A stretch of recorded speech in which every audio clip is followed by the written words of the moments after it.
So, welcome to this episode of Beyond the Youth Room podcast. My name is Keith Seymour, and this is, Ryan Cottle. and we're here today to talk to you about winter retreats or winter camps and how you can avoid really messing them up. So, stay tuned for this episode of Beyond the Youth Room podcast.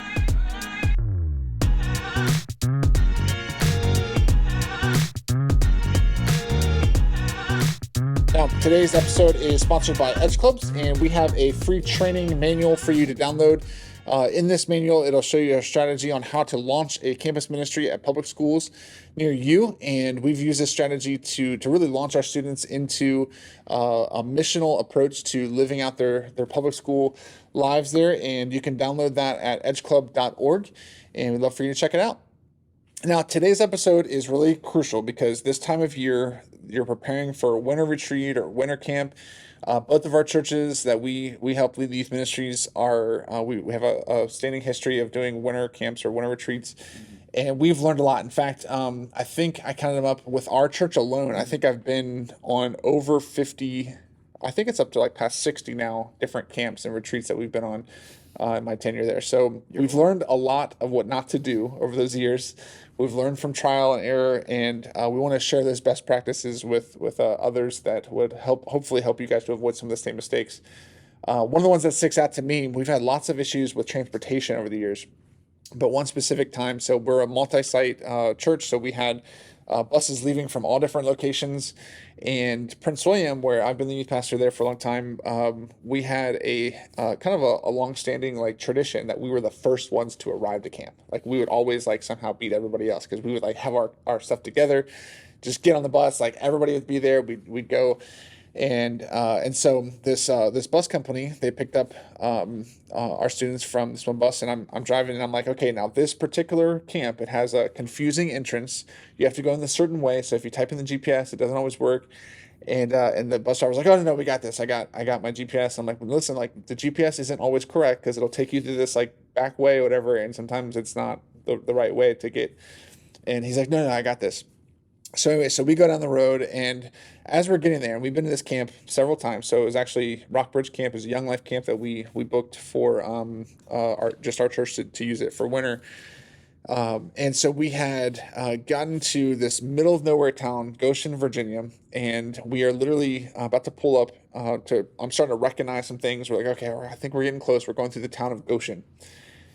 And all of a sudden the driver, he's like, okay, my GPS is turning, tell me to turn here. And I look and I'm like, that's not it. I was like, that's not the turn. And he's like, oh no, but this is what it says. And so he turns in and I'm like, this is not it. And it's like this gravel road. So he goes in and he goes over these railroad tracks, and the bottom of the bus, it's like stuck on the railroad tracks. And so like, we're all like, oh my gosh, like, what do we do? Like, like he literally can't move. We're on the railroad tracks, and we're like, this is like something from a movie. Like, what do we have to evacuate? Like, do we have to call 911? Like, what is, he's like, oh no, it's fine. And he's like, I think it's because, we have the bus fully loaded. So like, why don't we unload the bus, and then I can pull and then go turn around and then come back, and then you guys can get back on the bus. So I'm like, okay. So we unload all the students off the bus, and we thought that was enough weight to, to lift it up a little bit to where it would go over the tracks. So luckily, like, there's no train coming. So we're like, I don't know what we're going to do. So like, all these kids are literally pitch black, like Friday night, like, and we're literally just stuck on the railroad tracks, and all these kids are standing on the railroad tracks. I'm like, this is something from a horror movie, like when it comes to youth ministry liability world. And so luckily, like, we didn't have any signal, so no kids are like tweeting this out or like, putting this on their stories, whatever. And so it actually works. So we get off the bus, and he's able to have enough clearance to drive over the railroad tracks. He turns around, and it's like in someone's like yard. Like, it's not even like an actual like business or anything. It's someone's yard that he pulls around, backs up into the yard, and the bus sinks down in the mud. And both like all of the rear wheels are just like spinning in mud. And so we're like, not only are we stuck here, like we're not on the railroad tracks anymore, but now we're stuck in the mud. Well, at this point, like, these, rural living dwellers like are just coming out of their houses like, hey, what's going on? Like, what do you guys do? Like, they see these like city folk with a big bus like coming, and so they knew that the camp was nearby. So we told them like, hey, we're trying to make it to this camp. Oh yeah, that's 3 miles up this way. They're giving us instructions. We're like, well, right now we're stuck. Well, then these kind of redneck guys are arguing how to get the bus out. They're like, well, I got a tractor. I know a guy with a tow truck. And so they're calling their friends, and all of a sudden this tow truck shows up, and he's like, well, let me hook it up to to the bumper, and we can pull the bus out. And as it's going, so all the kids are still standing, like, next to the railroad tracks, like waiting for like, now it's getting cold. And so the bus driver, he's like, okay, well, I'll start. He's like, why don't we hook up the things? Well, so the tow truck hooks up to the bumper, starts to take off to pull, rips the entire front bumper off the bus. And we're all like standing there like, is this is this really happening? So the tow truck drives off with the bumper still dragging or whatever, thinking that he's pulling the bus behind him. He's like, oh, this is easy. Yeah, so he's just driving along, and the bumper's just dragging along. And so then, we're like, well, what are we gonna do about this bus now? Like, so then this other guy's like, well, I've got my tractor. I'll pull around. This time we'll wrap around the front axle. And I'm like, it's not gonna pull the axle off of the. So he ends up getting his tractor, pulls out the bus with his tractor. The tractor's like doing wheelies as he's like pulling the bus out. Pull. Yeah, and I was like, oh my goodness. So needless to say, we're all standing here. We're waiting for them to figure out like how to get this bus out. Well, I look over and I start talking to this guy, and he's asking questions, and I'm like, like, how did you know about this? He's like, oh, like, well, news spreads really fast around these parts. And I was like, oh yeah, like, well, and he's telling me all these things about the town. I'm like, how do you know so much about this town? He's like, well, I'm the mayor of Goshen. And he's like, when I heard all this commotion, I decided to come out to be a representative of the town. So not only did we fail miserably about, giving the right directions to the bus driver and all that stuff but needless to say, we got to meet the town mayor, and we got to see, it was a Friday night entertainment for the whole town. They all came, like, people were just driving up their pickup trucks, parking, and just watching us try to pull out this bus. And needless to say, we didn't use that bus company anymore, and we learned from our mistakes. But yeah, I understand you have some stories about winter camp and winter retreats as well. So tell us a little about that. So we go to a winter camp, same winter camp, River Valley Ranch in middle of nowhere, Maryland. Highly recommend it. And we started going there when I was a student in our student ministry. And, so it'd been a while since I'd been back. But first time, I came back on staff. It's been a tradition, and kids really enjoyed going there. So I was like, all right, sweet, let's go there again. So my favorite part about this place is, you think Goshen's in the middle of nowhere. This place is in the middle of nowhere. Would winter camp be like successful if it was like somewhere? Yeah, like, It has to be in the middle of nowhere. Like it's an old mill town that they turned in. Like really, really cool. They do an awesome job. But we're not the only church that goes there. There's other churches that meet there. And so this was, when we first started, we had a smaller group. So now we're that group with the charter bus that rolls into like the middle of nowhere. But when we first started, it was just kind of like parents volunteering to drive. Well, we actually had a van, and all of our high schoolers were in the van. And we get out, and, I'm like, hey, grab your stuff, wait here. I need to go check in, and then I'll tell you what cabin we're in, and then we'll go check in. Because it's pretty spread out, pretty big campus. And so they're like, okay, sweet. So they go to the other side of the street because there was buses coming, and I go to the other side with my wife. And two buses pass by, and in the time it takes for two buses to pass by, I look across the street, and all of our kids are gone. They have all their stuff.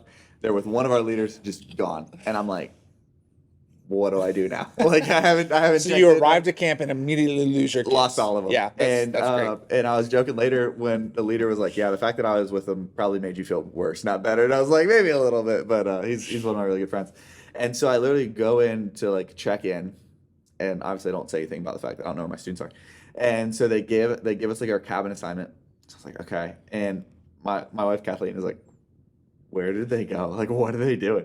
And so I go into our cabin. And I was like, well, I guess I'll go here, and then I'll go find our kids wherever they are. I walk into our cabin, and all of our guys are just like in the cabin. They're like, oh, hey, Ryan. And I'm like, you're like, where were you? Yeah. And they're like, oh, we just assumed we were in the same cabin as last year. Yeah, that'd be good. And so I like tried to play it off like, oh yeah, sure, fine. But in my mind, I'm like, all right, clearly I'm the new one here, and like, they already know what's going on. So I was like, maybe I'll just kind of tag along this weekend. But yeah, lost all of them in 5 seconds, and we have no technology at our camps, and there's no service anyway. So it was like, this was like what it was like when you were a little kid. You're like having to think like, what did people do before cell phones? Yeah, I think follow the stars or something. Yeah, follow the stars, smoke signals, Yeah, so needless to say, whether you're having transportation issues with camp that you hopefully can avoid, or you're losing your students right when you arrive at camp, that's never a good feeling. Especially if you have to call parents to ask them, "Hey, we lost your parent or we lost your kids. Do you know where they I've are?" had to Like, do that in downtown DC before, yeah, so yeah, don't recommend yeah. that. Well, we actually had a We found them. girl. I think legally, I need We to had a say. girl, which she ended up being like a stellar student leader as she grew older. But we had a middle school camp one time where she just wandered off in the woods and couldn't find her way back. And we didn't know like she was gone immediately because we had like free time activities where all the kids were going around, and we didn't expect anybody to just like leave those free time activities. So we're assuming like everybody's still at the. Well, we get a phone call from her parents saying like, "Hey, do you know where she is?" And we're like, "Oh yeah, she's right.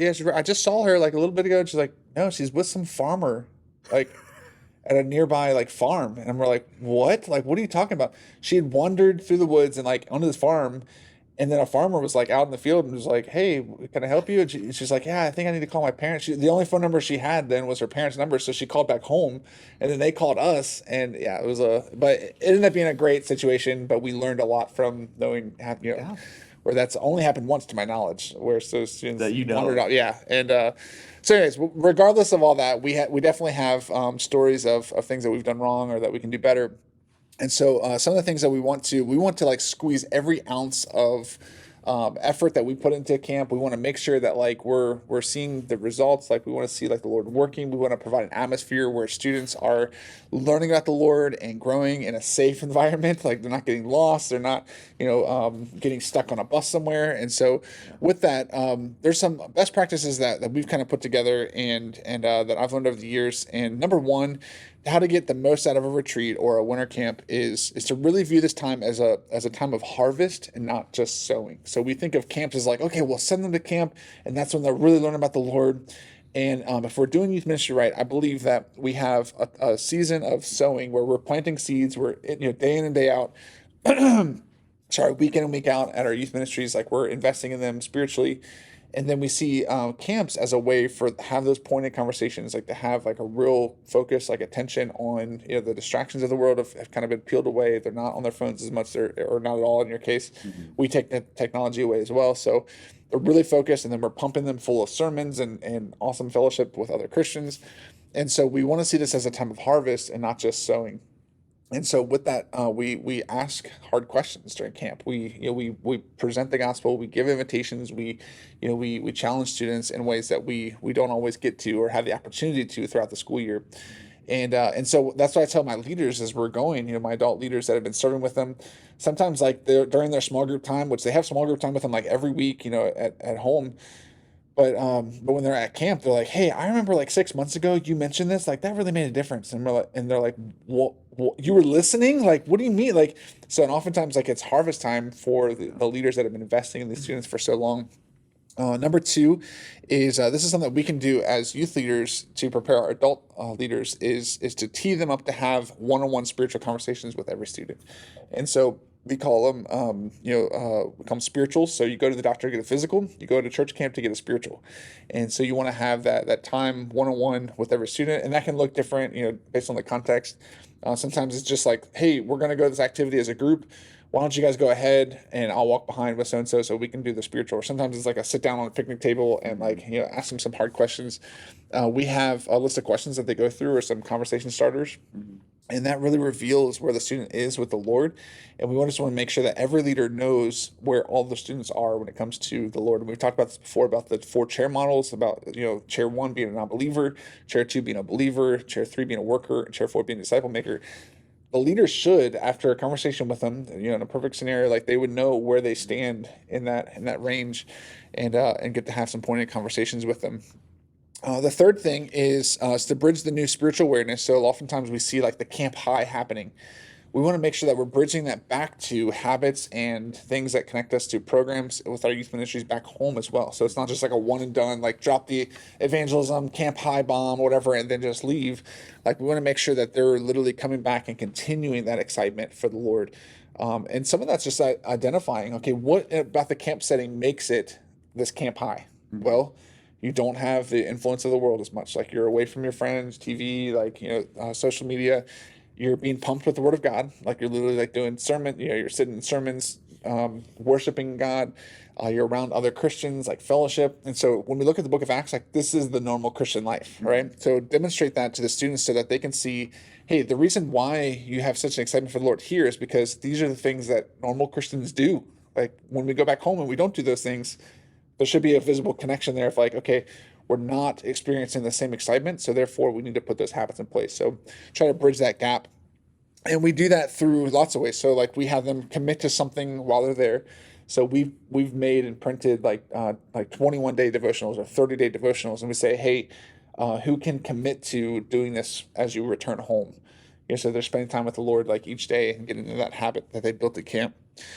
Number 4 is encourage students to call home and apologize or share the commitment that they've made with their parents. Now, this is a huge thing. Not every student does this, and sometimes it's not even possible physically because of lack of self-service. But to have some kind of encouragement to where students can, be aware of things ways that they've hurt their siblings or their parents, and maybe even sinned against them to where they want to come clean. We found that if you wait too long, they'll convince themselves out of it, right? So they'll say like, oh, well, it wasn't that big of a deal, like, or that was just when I was thinking there. It's like, have them commit to it, like, and even give them an opportunity to call parents and share their commitment with the Lord there. And then number 5 is track decisions and feedback while there or on the bus ride home. So oftentimes we get back and we're sharing like, well, I think that students felt this way. It's like, well, what are you basing that thought on? It's like, if you have actually hard data where it's like, okay, well, they filled out these feedback forms and they said the food stinks. Like, well, we know that the food stinks. Like, it's not just my preference. Like, we need to correct that for next year, or we need to help, in a different area or whatever. And so get the feedback, track decisions so that you can kind of see, okay, this camp was strategic and it was valuable and it was effective in these ways. And so you can kind of track that. So when I listed out all those 5, what sticks out to you, and maybe would you add any to the list that I came up with? I think no technology is a huge one. We have it for winter camp and summer camp where students are not allowed to bring technology. And when you mean like technology, you mean like pacemakers? Yeah. Like what kind of technology do you prohibit? Any phones, any tablets, any like. Obviously laptops. This is kind of like old school, but like I've had kids be like, "Can I bring my like MP3 player?" And I'm like, "No, like you're fine." What is that? Yeah. So yeah, we don't allow them to bring it, and people are always like the number one pushback I hear is, "Well, my kids, they're just so used to it," and it's like that's the problem. That's the problem. Like, Yeah, that's the point.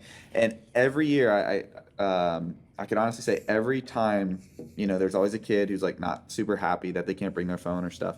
And we don't even say, hey, you're not allowed to bring your phone. We say, parents, we ask that you take their phone. Mm-hmm. That does twofold. Number one, it kind of provides a conversation for the parents. If a kid has anything on their phone that they don't want their parents to see, it allows them to have that conversation. But two, when they come, every year they always say one thing. They're like, I really enjoyed not having my phone. And it makes a big difference. And I've also found that the majority of issues I've run into behavioral-wise involve technology in some way or another. And so a lot of times it's, even if our kids don't have phones, other kids might from other churches, if we're doing that or different things.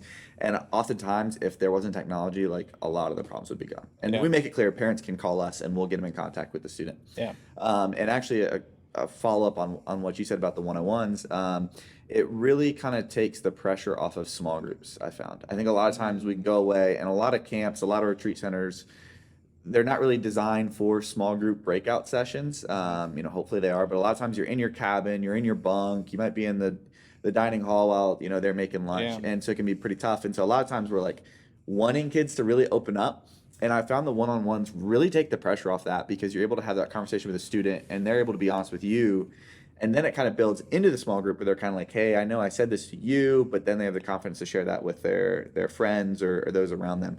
And so that's been hugely beneficial for us, because we found that the one-on-ones, they really don't hinder the small group, because no kid's going to be like, well, I already said this once, but they really enhance. And it takes the pressure off of one kid really opening up. And then we've all been to that. So it kind of allows kids, especially the quieter kids too, to have a time to talk to. So those are the two bigs out of no technology, but then absolutely reinforce the one-on-ones. When we started doing those, it changed the whole dynamic of our retreat for the good. That's huge. Yeah, and even with the no technology, so we started doing that not too long ago, maybe a few years back, and it was good to have that. Now we have a little bit of variance for that, so we allow students to keep their phones and stuff on the bus ride, and then we take them away from when they get there. They actually we have tubs that they put them in, and then we label them and stuff, and then keep them, and then they give them back at the end of camp. So there's different ways you can do it, and we do that primarily. We found that if they have some things like on the bus where there's less behavioral issues, because there's like just you can kind of zone out and like veg out whatever, and text with your friends or whatever. But also like they wanted to take pictures at camp, so we didn't allow them to have, but we'd give them to them right before they got back on the bus, so they can take selfies with their friends or take some pictures at camp before they got back on the bus to go home.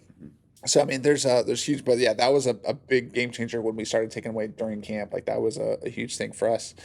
And with that, there's so many things that you can do to enhance like students' experience at camp, and I think that's like the no-brainer one these days, because we're so inundated with technology and social media and entertainment, that when you take that away, it really allows room for the Lord to work. One of the things that I like to do with our leaders is to kind of explain how we can actually waste the weekend. So in other words, like to give volunteers an opportunity to say, hey, like this is going to be over before you know it. These are some ways that you can finish this weekend and be like, man, I should have done something different. Like, and so after seeing like so many different things over the years, one, we tell our leaders this in our training. We say, you cannot see programs as only for the kids. Like anytime the word of God is preached, you can learn. Like it's not just like, oh, this is just for the students. This is just for the teenagers. So during the sessions, like take notes, pay attention, process things yourself. Like don't just like hand it to them, but like literally observe it and absorb it for yourself as well. Another way that you can waste the weekend as a volunteer or staff is miss opportunities for spiritual conversations. So there's one-on-one convos are during free time, or we'll walk into the next event. It won't organically happen all the time. You have to be intentional, as you know. Like you have to literally say like, I'm coming after you. Like we're gonna have that one-on-one, and students actually look forward to it. Yeah, they do. In fact, we had a kid that had one-on-one with his leader at camp, and then he comes to his leader at the end. He's like, hey, that thing that we did, like where we talked like with each other, like one-on-one. He's like, can we do that like all the time? And he's like, you mean like discipleship? He's like, yeah, let's do that. So it's developed like discipleship relationships over time, even coming out of camp, where we've had students that are hungry for that. They want that kind of personalized approach to mentorship and discipleship. Number three is a way that you can waste your weekend is spend too much time hanging out with just other adults.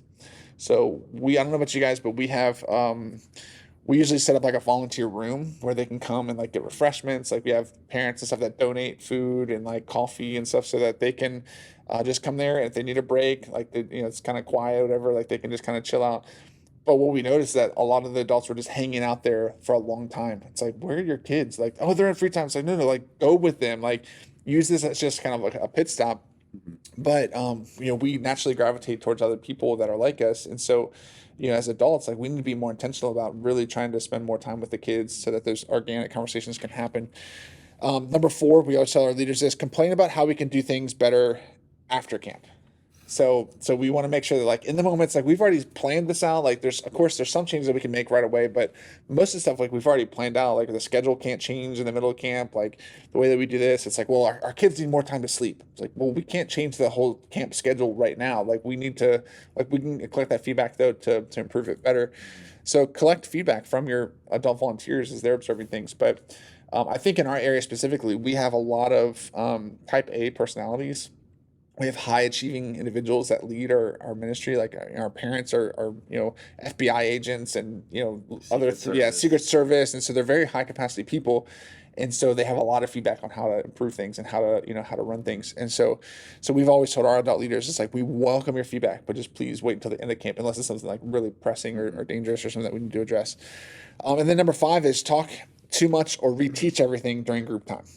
So when we have group time, try to get the students to talk and engage. Like they literally just sat through a sermon or through a message. And so you don't need to reteach it and talk the whole time. And I think that was a tendency for some of our leaders, is that they felt like they needed to talk more. And it's like, no, just ask a question and then wait. Like actually provide some awkward silence so that students know, oh, I'm going to respond. Like I'm supposed to speak up here. And so with that, like we tell our volunteer staff those things to help them not to waste the weekend for themselves.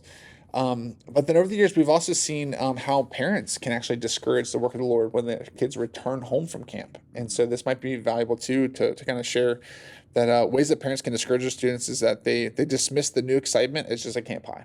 So the kids come in, they're like, "Oh, I'm so excited! This is what the Lord did." And they're like, "Oh, well, it's just camp high. It's not gonna last." Well, that just kind of threw a wet blanket over the whole, just, and so with it, like, don't dismiss this new excitement, like, cultivate this, like, tell me more about this, like, how can we make sure that this happens, like, even at home here, like, and a lot of times, as you've observed too, we've mentioned this before, is sometimes parents are intimidated by their own students growing, maybe even surpassing their own spiritual growth or like their obedience level, and so it threatens them, and then they like shut it down more, and so we want to make sure that we're not doing that. Don't ask engaging questions about what the Lord did in their lives at camp. If you want to just completely discourage, like, don't ask any engaging questions. So like we tell students or tell parents to, as soon as they get home, like, ask engaging questions. Don't ask like, how was it? It's good. That's typical teenage response. It's like, what did the Lord show you like during camp? Like, what did he teach you? Like, how is it to connect with other believers there? Like, so ask engaging questions that will help cultivate that experience for them. Again, like you can waste or discourage your students spiritually after camp by being intimidated or competitive spiritually. We've seen parents do that, as I just mentioned. And then number 4, don't hold them accountable to their commitments. So if they committed to do something, don't be like, yeah, well, that won't last. That's something. So definitely hold them accountable to what they're committed to. And then prioritize continued fellowship, worship, Bible reading, youth ministry programming. Like, have them continue on doing the things that they learned how to do at camp, and you'll see continued excitement as they live out their faith. So, yeah, what are some things that you would tell someone who is preparing for camp? I mean, obviously, there's so many different things for that, but how do you like spiritually prepare yourself so that you're ready for camp? So first, we need to understand, as we've both kind of mentioned, most of the time the most chaotic are the most fruitful. So Ephesians 6:12 reminds us that we do not battle against flesh and blood, but against the spiritual battle that's actually going on. And so we need to understand, if I go to a retreat and everything went smoothly, probably didn't have the spiritual impact.